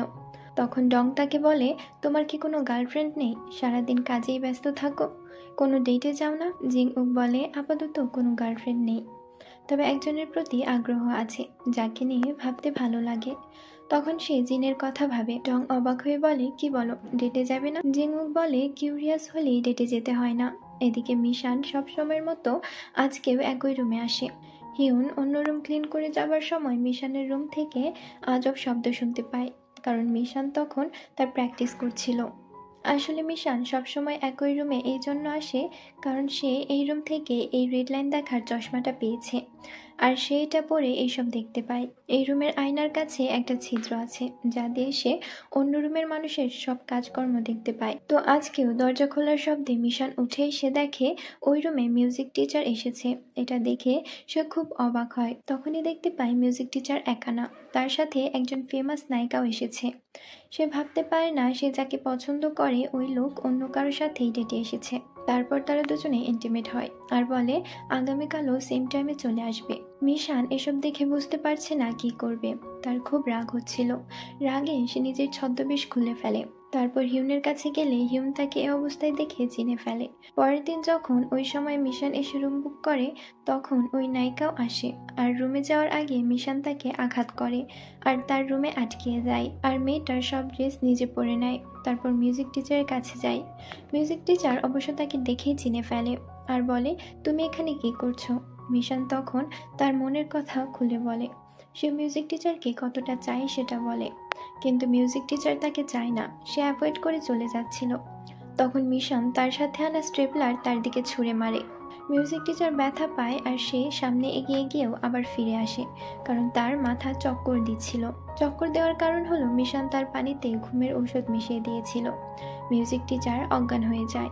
তো অজ্ঞান মানুষটার সাথেই মিশান শুয়ে থাকে, কিন্তু যখন দেখতে পায় মাথায় আঘাত লেগে অনেক রক্ত বের হচ্ছে আর মিউজিক টিচার মারা যাচ্ছে, তখন মিশান কাঁদতে শুরু করে আর পাগলের মতো করতে শুরু করে। মিশান সাইকোর মতো নিজেকে নিজে সাজা দেওয়ার জন্য ওই স্টেপলার দিয়েই নিজের শরীরে প্রেস করতে থাকে। এদিকে হিউন যখন অন্য রুম ক্লিন করতে যাচ্ছিল, তখন মিশানের রুম থেকে ওই নায়িকার কান্না শুনতে পায়। সে দরজা খুলে দেখতে পায় সে বাঁধা অবস্থায় আছে। ওই নায়িকা তাকে সবকিছু খুলে বলে। হিউন তখন মিউজিক টিচারের রুমে গিয়ে দেখতে পায় মিউজিক টিচার মারা গেছে, আর মিশানও বাথরুমে নিজেকে আঘাত করে মেরে ফেলেছে। তো ইনভেস্টিগেশনের জন্য জিং উক সেখানে আসে। সে লাশগুলো দেখে। মিশনের কাছে গিয়ে দেখে হিউন যেমন বলেছিল মিশনের চোখে তেমন কোনো চশমাই ছিল না। এরপর হিউনকে বলে, তুমি কি মিশনের মাথায় কোনো এস লাইন দেখেছো? হিউন বলে, হ্যাঁ, কিন্তু আমার মনে হয় না এগুলো মিউজিক টিচারের সাথে যুক্ত ছিল। জিং উক বলে, তাহলে সে মিউজিক টিচারকে কেন মেরেছে? এর কারণ কি? জিং উক আরো বলে, তোমার কি আসলে মনে হয় মিশন যে চশমা পরেছিল সেটা সেই চশমা? হিউন বলে, হ্যাঁ, কারণ মিশনকে কালকে সাধারণভাবে দেখেই বুঝে গিয়েছিলাম সে স্কুলে যেমন থাকে কালকে তেমন ছিল না, বরং একটু অন্যরকম ছিল, কারণ এটা হওয়ারই ছিল। এই গ্লাস যারা পরে তারা নিজেকে দুনিয়ার সবার থেকে স্পেশাল ভাবতে শুরু করে। এজন্যই তো তোমাকে বলছি এই গ্লাস খুবই ডেঞ্জারাস। হিউনের কথা শুনে জিং উক সারাক্ষণ চিন্তা করতে থাকে। তাই সে রাতের বেলা আবার ওই রুমে যায় আর মিশন যে বাথটাবে মারা গিয়েছিল সেই পানিতে চশমাটা খুঁজতে শুরু করে আর ভাগ্যক্রমে ওই চশমাটা খুঁজেও পেয়ে যায়। তো চশমাটা হাতে নিয়ে পড়তেই জিং উক অবাক হয়ে যায়, কারণ তার মাথায় ছিল অগণিত রেড লাইন। ড্রামার এ পর্বের শুরুতে আমরা জিং উককে দেখি চশমা পেয়ে সে নিজের এস লাইন দেখতে পায়, কিন্তু তাতে তার রিয়াকশন কি ছিল সেটা বোঝা যায় না। এরপর সে সিউন আ এর মাথায় এস লাইন দেখতে পায়। পরের দিন পুলিশ স্টেশনে গিয়ে সবার মাথার এস লাইন দেখে জিং উক অবাক হয়ে যায়। এরপর ডং এর মাথায় এস লাইন দেখে তাকে জিজ্ঞাসা করে তার বউ ছাড়া আর অ্যাফেয়ার ছিল কিনা। ডং সত্যিই বলে দেয় তার গার্লফ্রেন্ড ছিল। এর মধ্যে আরেকটা মেয়ে পুলিশ স্টেশনে আসে। মেয়েটাও সিউন আদের স্কুলের, নাম ইউন জিনা।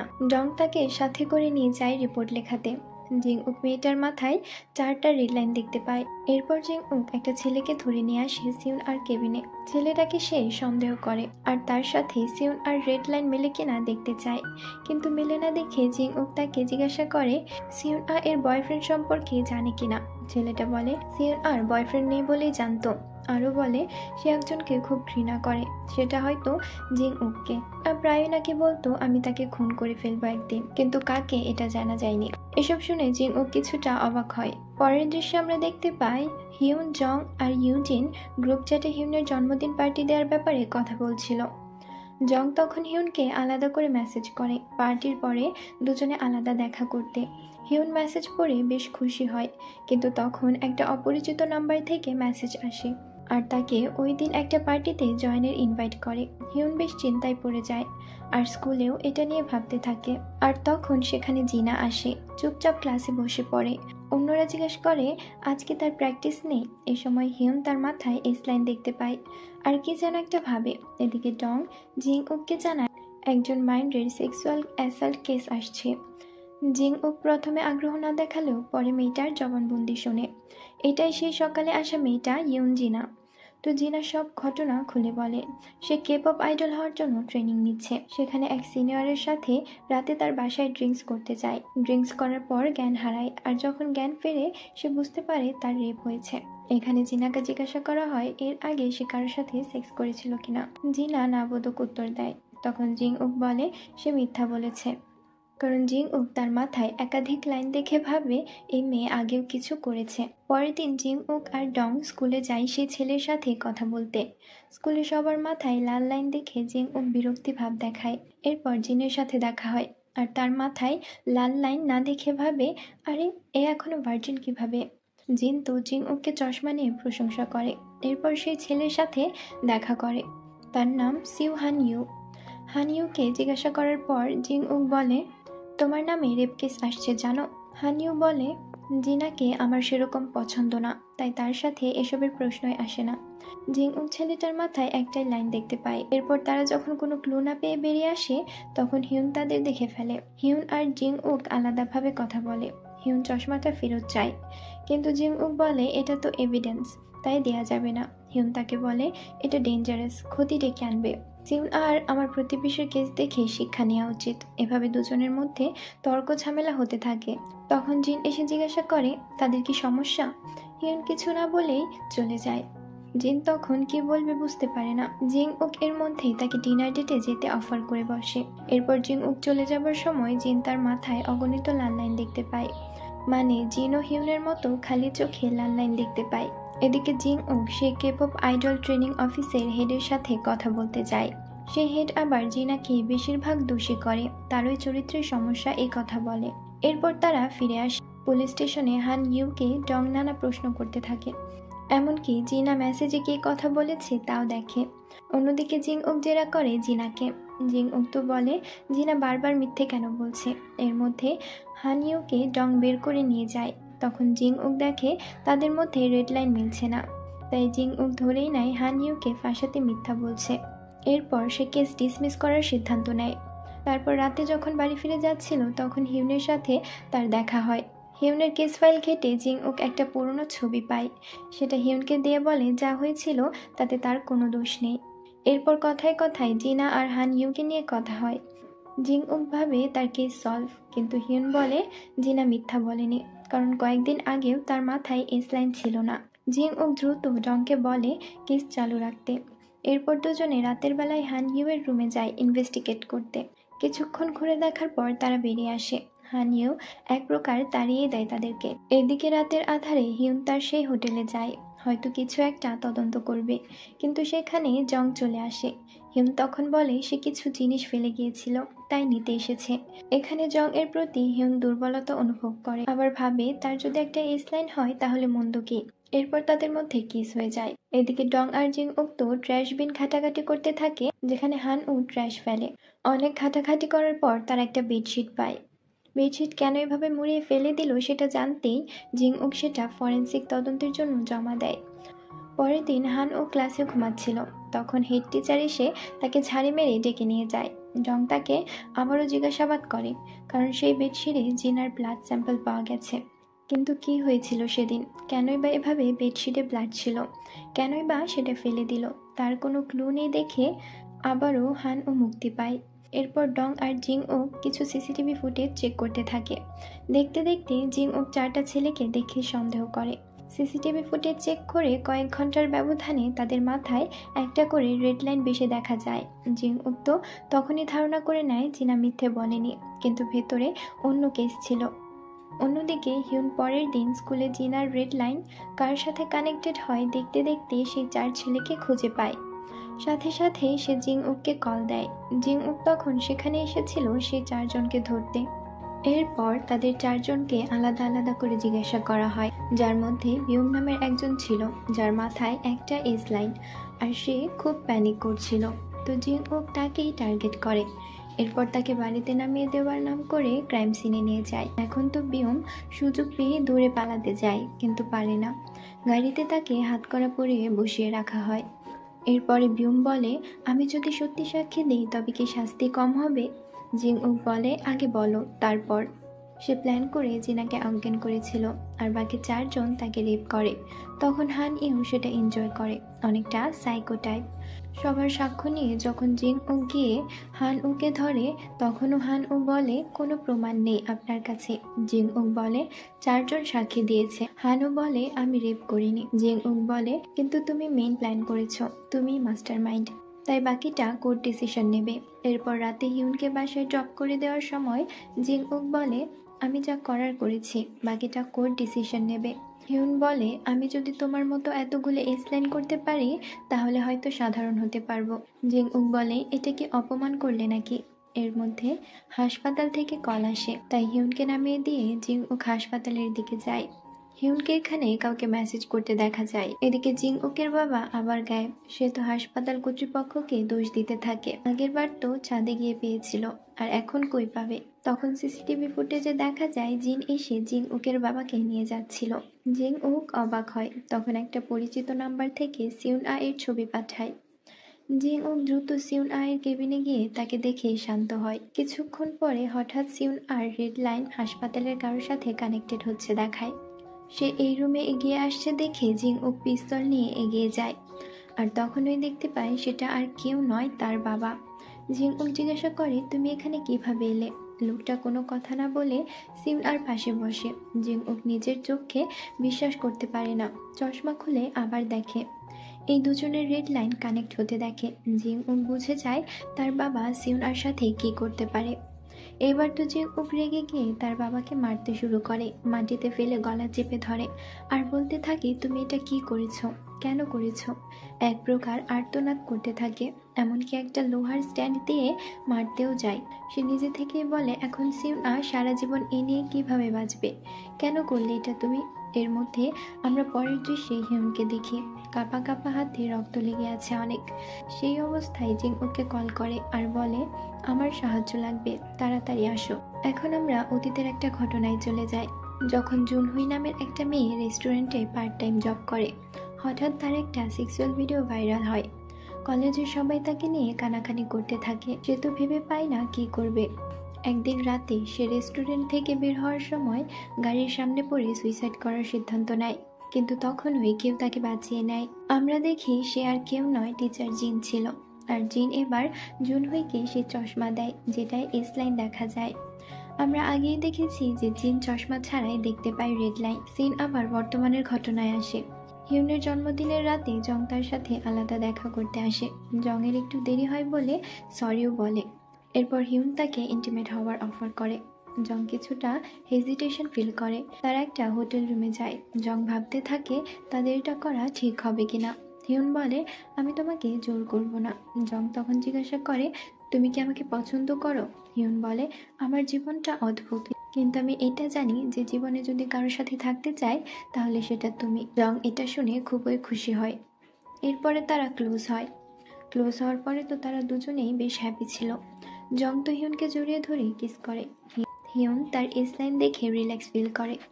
এরপর তারা সেখান থেকে বের হয়ে রাস্তা দিয়ে হাঁটতে থাকে। হিউন সেখানে অন্যদের এত এত এস লাইন দেখে মনে মনে ভেঙচি টাইপ দেয়। এরপর জং তাকে একসাথে বসে খাবার অফার করে, কিন্তু বাসের জন্য দেরি হবে বলে জং তাকে রেখে দোকানে কিছু কিনতে যায়। হিউন এদিকে কাচের মধ্যে নিজের এস লাইন দেখতে থাকে, ধরার চেষ্টা করে। এর মধ্যে তার এস লাইন আস্তে আস্তে হালকা হতে শুরু করে, আর কাছেই মানুষের চেঁচামেচি শোনা যায়। হিউন দ্রুত সেখানে গিয়ে দেখে জং অ্যাক্সিডেন্ট করেছে, রক্তে ভেসে যাচ্ছে।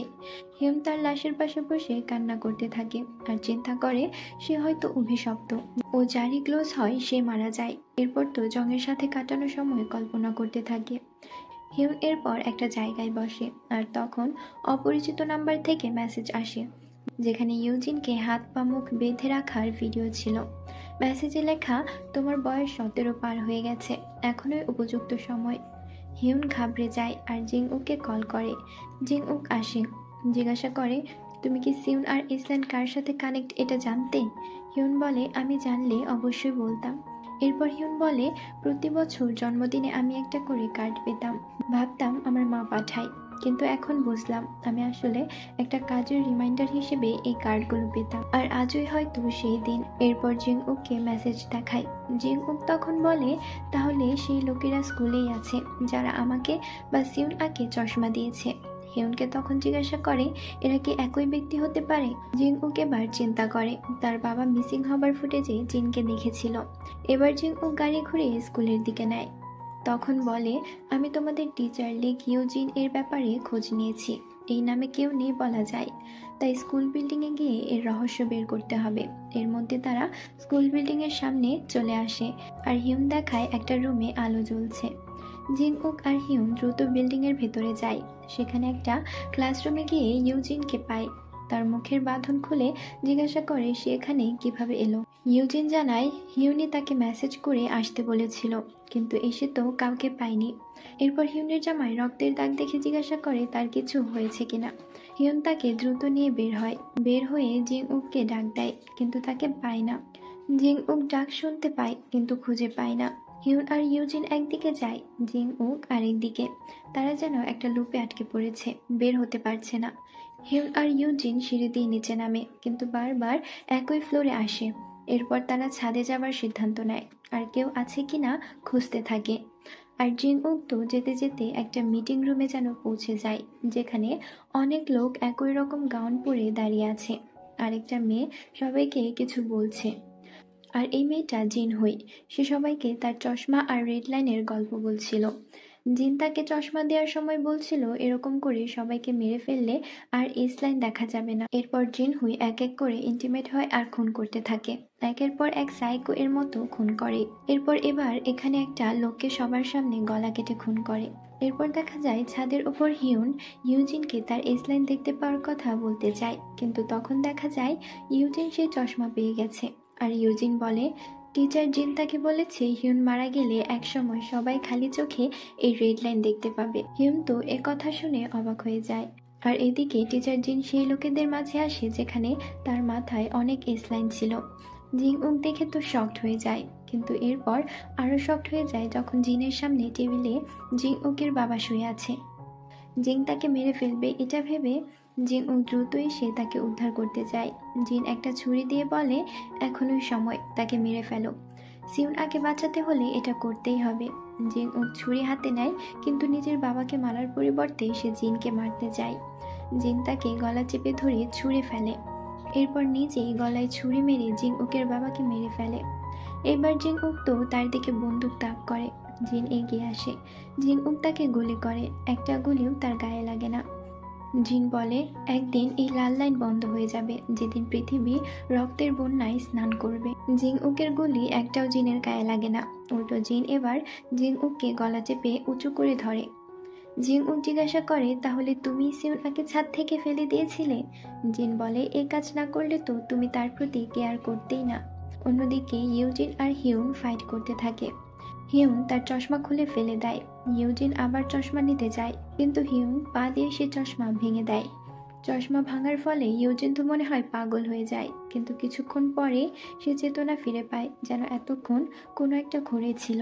এরপর দেখা যায় হিউনের গালের কাটা দাগ দিয়ে রক্তের কণা উপর দিকে উড়ে যাচ্ছে, আর হিউনের চোখের কালার পাল্টে যায়। এরপর হিউন দেখে ওপরে গিয়ে অনেক লাল লাইন তৈরি হচ্ছে, আর এখন নিজেকে আবিষ্কার করে সেই লোকেদের ভিড়ে যারা জিনের মায়াজালে আবদ্ধ। জিন এবার হিউনকে দেখে জিং ওকে ছেড়ে দেয়।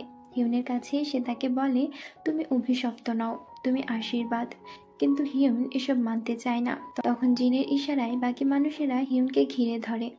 জিন একটা ছুরি নিয়ে আঘাত করে, কিন্তু সেখানে হিউনের মা সামনে চলে আসে, আর আঘাত তার গায়ে লাগে। হিউনের মা এবার হিউনের কাছে ক্ষমা চায়, কারণ হিউনের মা হিউনের আঁকা ছবি দেখে নয়, বরং সেই চশমা দিয়ে তার বাবার পরকীয়া ধরে ফেলেছিল, আর এজন্য তাকে মেরে ফেলে। হিউনের এতে কোনো দোষী ছিল না। এরপর হিউন তো রেগে জিনকে মারতে যায়, আর উল্টো জিন তাকে মেরে দেয়। এরপর ম্যাজিক পাওয়ার দিয়ে হিউনকে শূন্যে তুলে দিতে থাকে, আর তার শরীরের রক্ত উপরে গিয়ে বড় লাল লাইনের সার্কেল বানায়, যার মধ্যে অগণিত লাল লাইন ছিল। এবার সেই পাওয়ার নিজের মধ্যে নিতে যায়, কিন্তু এদিকে হিউন তখন তাকে ছুরি মেরে দেয়। কিন্তু জিন বলে, তুমি দেরি করে ফেলেছ, আমি তোমার অস্তিত্বের আসল কারণ তো প্রকাশ করে ফেলেছি, আর এখন আমাদের কাজ এখানেই শেষ। এরপর জিন মারা যায়, আর সেখানে থাকা লোকেরা পাগলের মতো ছুটোছুটি করতে শুরু করে, কারণ তাদের মায়াজাল কেটে গেছে। এরপর আবার দৃশ্য ছাদে ফিরে আসে। জিং ওকে দেখা যায় ছাদের কিনারায় থাকা সে চশমাটা নিতে চায়, কিন্তু সেটা নিচে পড়ে যায়। হিউন তাকে টেনে ধরে নিষেধ করে এর পেছনে যেতে। তখন দেখা যায় আকাশ অনেক লাল বর্ণের হয়ে গেছে, আর সবাইকে এই অদ্ভুত দৃশ্য ছবি তুলতে ভিডিও করতে দেখা যায়। কিন্তু এরপরে সবাই সবার মাথার লাল লাইন দেখতে শুরু করে। তারা বুঝতে পারে না এগুলো কি বা কেন, আর কিভাবেই বা এখানে আসলো। তারা শুধুই অবাক হয়। এরপর বছর কেটে যায়, সবাই এখনো এই লাল লাইনগুলোর রহস্য বুঝতে পারে না। সবাইকে দেখা যায় হেলমেট, কালো চশমা, মাস্ক পরে ঘুরতে, যাতে লাল লাইন দেখতে না হয়। সিউন আ কোমা থেকে ফিরে আসে, আর তার মাথায় কোনো লাল লাইন ছিল না। জিং ওক আর সিউন আ নিজেদের কোনো প্রশ্নই করে না, তারা বেঁচে আছে এটুকুতেই খুশি। শুধু দেখা যায় জিং উকের সাথে কোথাও যেতে সিউন আর লজ্জা লাগে, কারণ তার মাথায় এত রেড লাইন যে সবাই তাকিয়ে থাকে।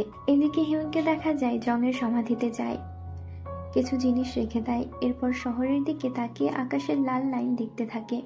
কিন্তু তখনই আমরা দেখি জিন তার কানের কাছে এসে তার নাম ধরে ডাকে, আর হিউন যেন শকড হয়ে যায়। আর এখানেই এই ড্রামাটি শেষ হয়ে যায়। কমেন্টে জানাবেন এই এসলাইন ড্রামাটি আপনাদের কেমন লেগেছে।